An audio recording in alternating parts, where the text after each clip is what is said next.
Hello guys, good afternoon. Ito na update natin. CR na natin. So ano sa dulo? Drain. Tapos ito sa bowl. So wala pa tayong flooring kasi kailangan pa ng planer. Ay, kuryente. Ano nangyari sa Sipalco eh? Pipirmahan ko. Wala pang reply. So yun po, yun ang CR. Foreman, parang ang lapit. Ang lapit naman sa paliguan ng ano, ng bowl. Kaya ang bangira mo, makakita. Ang saan bangira? Ito yung door, di ba? Magbubukas dito yung door. Ayun bangira. Dito yung toothbrushan. Kaya pa size. Uliit lang ang bowl eh. Gusto ba unti mga ilang inches? Ilan? Bangira dito? Papasok. Wala pa naman yun eh. Ano yung dito eh. Maliit na sa tingin mo. Eh, hindi mo nakita ang dito banda. Hindi kasi mataba yung bowl, di ba? So kung mataba yung bowl, igitna mo, foreman. Gitna na yun. I-adjust mo. Ito, may pako, gitna. Ang gusto, ayoko kasing maliligo ka tapos mababasa yung bowl. Masyadong malaki yung space dito para sa ano. Konti-konti. Abante mo yung onti. Para malaki yung space ng paliguan. Abante lang onti. Onti lang yung space ng ano, ng sink. Oo, toothbrushan lang naman yun. Oh, timo, lapit na siya. Lapit na yung bowl sa paliguan. Maligo ka, mabasa yung bowl. Ang gusto ko sa bowl ko kasi ayoko mabasa. Hindi, may takip naman yun ang bowl. Ayoko may maliligo, mababasa yung bowl. Magka-carpet ako dyan ba? Oo. Kaya lakihan ko yung space ng paliguan. Lagyan ko siya ng glass door or whatever. Oo. So si bowl, adjust lang siguro. 1 feet. Abante dito? Abante ng 1 feet. Ay, yung isang hollow block, tingnan mo. Diba, sagad na yun ang kamay mo sa sink. Diliman. Oh. Diba? Pag magsisiga, mabuhusan na namin. Oh, kaya nga eh. Hindi. Gusto ko ilayo lang ang unti. Ang lapit na ng bowl. Oh. Pwede tapakan to. Oh.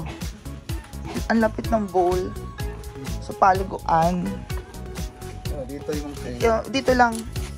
Oh, yan lang yung sink. Oh. Yan, banda. Dito. Sink or cabinet. Yan. Oh, hanggang dito sa pako, oh. Oh, diyan sa pako. Kanto yun eh. Malaki yun eh na may wala pa naman siyang connection, diba? Oo. So, sige pa, abante lang ng onte. Para, ito na yung paliguan ko, diba? Yan. Tapos, para i-close ko to. I-close ko yung may ano, tapos bowl. Tama yan. Actually, foreman, diba dito yung door? Dito punta. Pag open ng door na yan, actually, nilakihan pa nga. Pag open ng door, dito, cabinet na to, bathroom cabinet, oo. And then, dito yung sink. Okay na, dito yung sink ko, yan. Di ba? Malaki pa yung space. Tapos dito, gusto ko may sprinkler, yung sabitan lang ng sprinkler. Piping lang naman yan. Yung parang water. Dito sa labas yung dadaan. So, pag nabuo ito, titik-tikin to para sa water. Pag piping. Bubutasin naman to eh. Dito naman banda eh.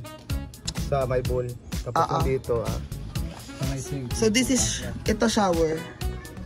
Dito ang shower natin. Gusto ko may window ako dito. Yung window na ano, kuning. Palagyan ko siya ng window na aluminum. Tapos hindi siya nabubuksan. Ito lalagyan pa to sa taas.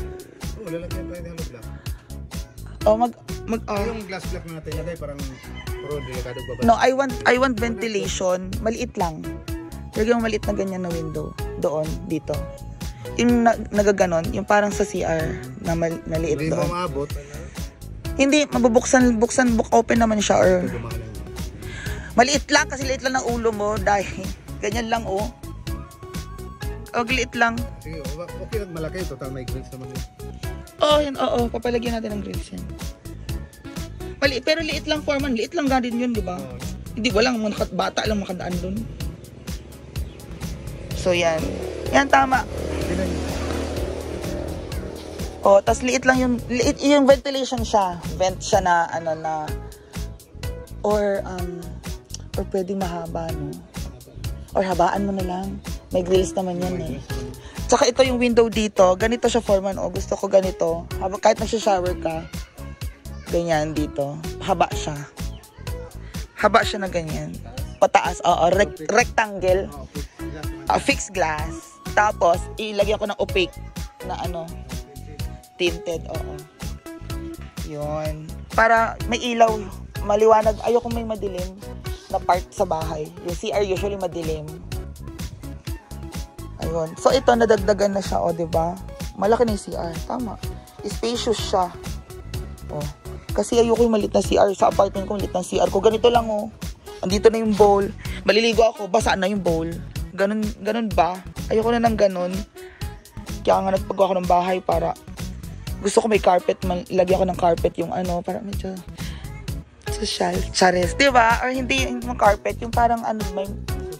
Oo. Pero naka-tiles naman tanan. So, okay lang. Anyway, matiktik naman ng ano, diba? Matiktik naman ng semento na. Basta matibay. Pero ang kitchen, Foreman, buong ano to kitchen.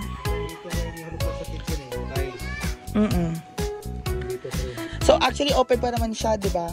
Ang naisip ko, pag ipapaklose ko na, doon na yung door. Pwede, no? Saan? Palabas. Or kailangan pa ba? Ikaw, kung gusto na ko, palabas ka, dahil iikot mo. Dapat hindi ito, papaiksi na itong CR, dito ka dumaan. Huwag dumaan sa may sala. Hindi, pwede doon ang door. After ng kitchen. Dito ang door. Back door, no? Dapat dito, paiksi na lang yung kuhan. Kitchen. Kitchen. Pwede. Magwan. Pwede, kasi ano lang naman yan na maiksi at ilan ang, ano ang gitna nito? Oh, go. Ano ang gitna niya? Oh, so ang gitna niya may sink. Diyan yung rep. Oh. Dito may door. May door dito.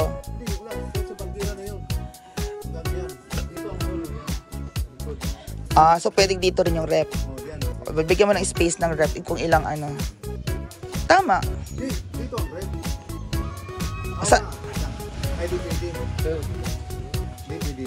Dito na, diretso na kasi dito rep. Nakawall ang bangira dito eh. Naka-tiles dito eh. So ref ito. Hindi, wag. Ano? Dito na, dito banda. Doon banda yung ref. Dito ang papaikot. Dito stove.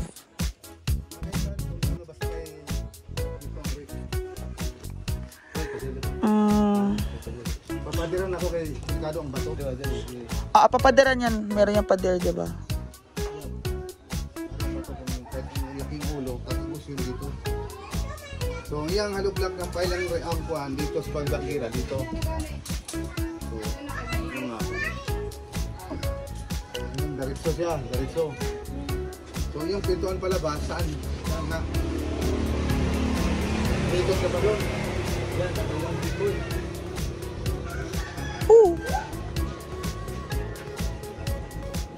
Pwede. Pero ang tanong, anong gagawin ko sa likod? Ana-ana.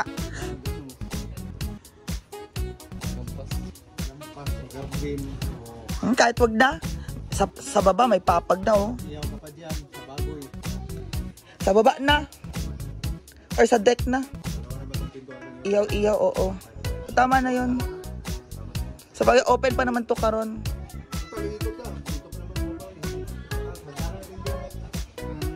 So, karon na open siya. Anong yan ako? Curtain ko, ganyan. Cortina. Ito may wall to eh. Yan lang open eh, di ba? Okay. So, yan ang update guys. So, magbubuhos na sila nitong CR. See you later. Bye-bye.